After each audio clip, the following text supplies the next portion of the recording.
I often think about the biggest factors in the transformation of my political perspective over the last year. Most of you are already aware, but maybe some of you new people aren't. I voted down the line Democrat in every election of my life prior to this one, including for President Obama twice.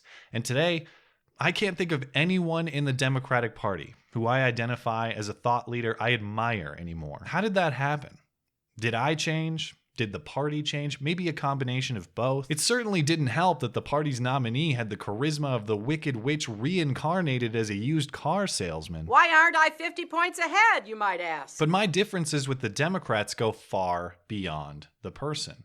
And that's why I don't hear a leader who speaks to me anymore. The differences are philosophical. The differences are backward intellectual priorities, mainly these: prioritizing the group over the individual, and prioritizing the messenger over the message. What results is little concern for the merit of any given argument or action, and much more concern for who is saying or doing it. In other words, the Democrats say, do shoot the messenger, especially if you're fucking a white male! That reasoning, the supposedly fringe, meme-level reasoning of Aide Skrillex, has now entered mainstream Democratic Party politics, as evidenced this week by the argument offered by one of the candidates running to replace the former lying, cheating party chairwoman and the interim lying, cheating party chairwoman. Your information is totally false. Candidates gathered at George Washington University in D.C. for the Democracy in Color Forum,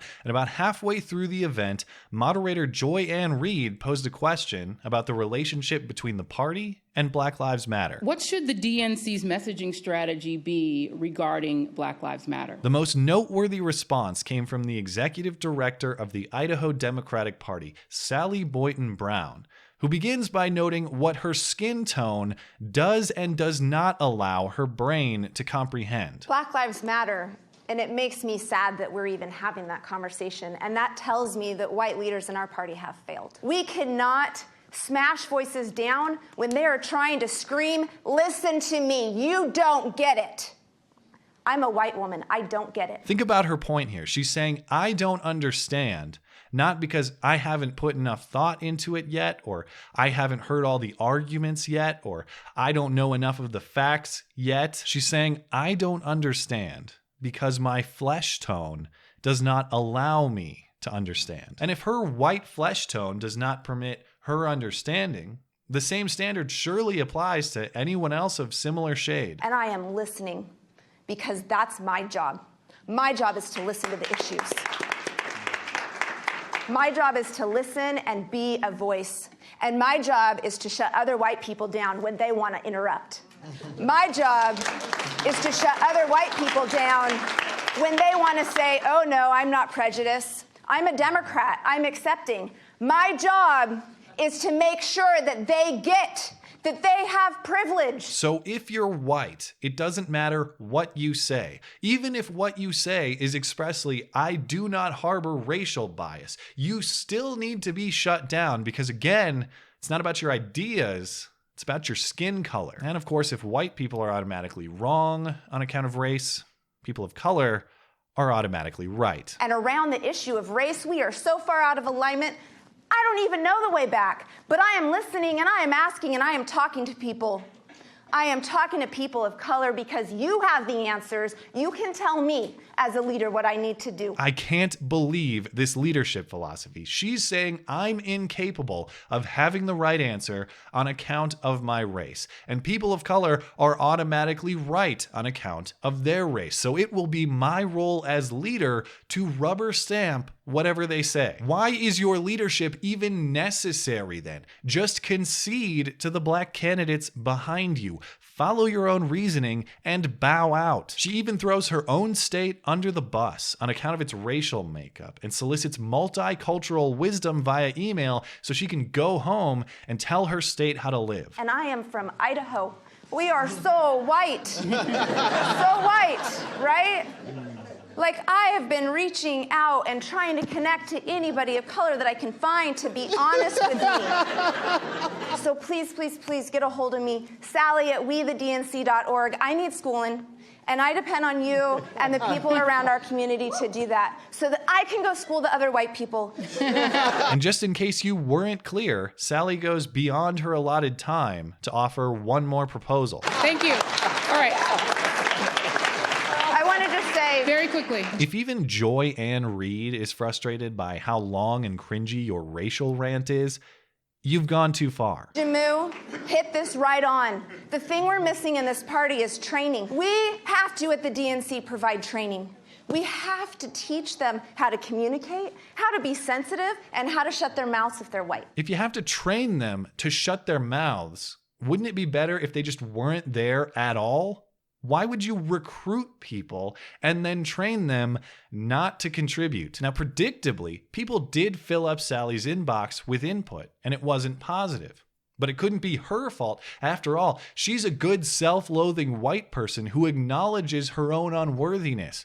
So there must be a boogeyman at play. I was attacked by the alt-right, she writes on her campaign webpage. No mention of Russian hackers, but surely they played a part too. I don't even know what she's complaining about. I thought she was for shutting white people down, and now here she is, a white person being shut down, and she's whining about it? I was taken out of context. I was speaking to a specific audience about a specific issue, she told the news. Fine, let's consider this white person's argument, even though by her own reasoning, we shouldn't. She was speaking about internal party politics about a specific issue. Black Lives Matter, she says. But it's not like her reasoning stopped there. In the same forum, she was asked about how to increase Latino voter turnout. And part of her answer was to stop recruiting with white people in places where they don't belong. 3 bullet points of how you increase Latino turnout. We absolutely need to make sure that we're reaching into communities and recruiting from those communities when we're hiring people, when we're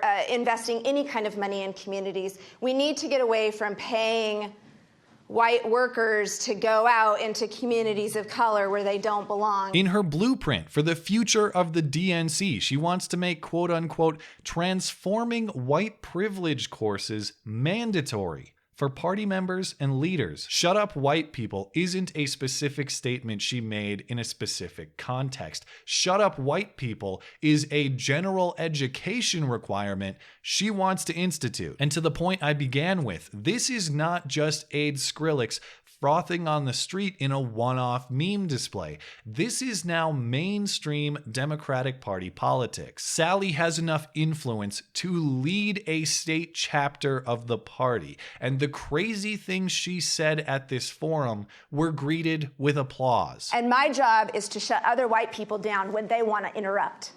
My job is to shut other white people down and how to shut their mouths if they're white.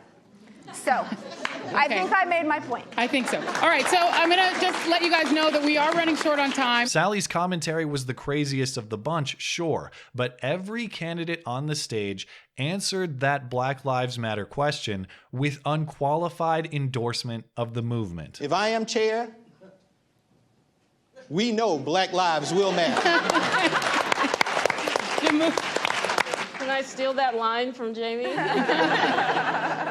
Look, black, period, lives, period, matter, period. Of all the questions you have asked tonight, this is the one that's most personal for me. And the DNC needs to lead the charge, side by side with the Black Lives Matter movement. And they all made that unqualified endorsement, regardless of whether it's ethically appropriate given the last year plus of riots, vandalism, and other violence, intellectually appropriate given the movement's tenuous relationship with the facts of each case they propagandize, or politically appropriate given the public perception of the group's role as worsening race relations. The only difference between Aid Skrillex and Sally Boynton Brown is the tone with which they express the idea that we don't have to be critical about or be open to any given argument we encounter. We should first consider the identity label of the person making the argument. And that philosophy is a deal breaker for me. I don't care if we have perfect agreement on economics. I don't care if we are finishing each other's sentences on foreign policy. If you think we should consider skin color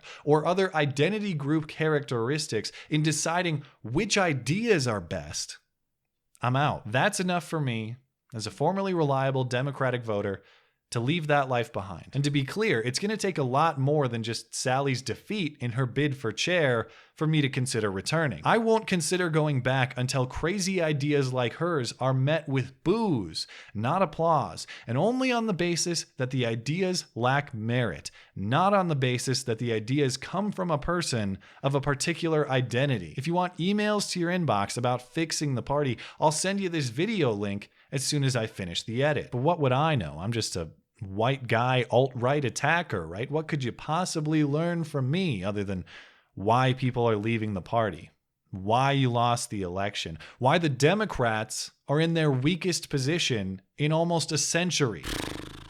Guess I'll just get a black friend to send it to you.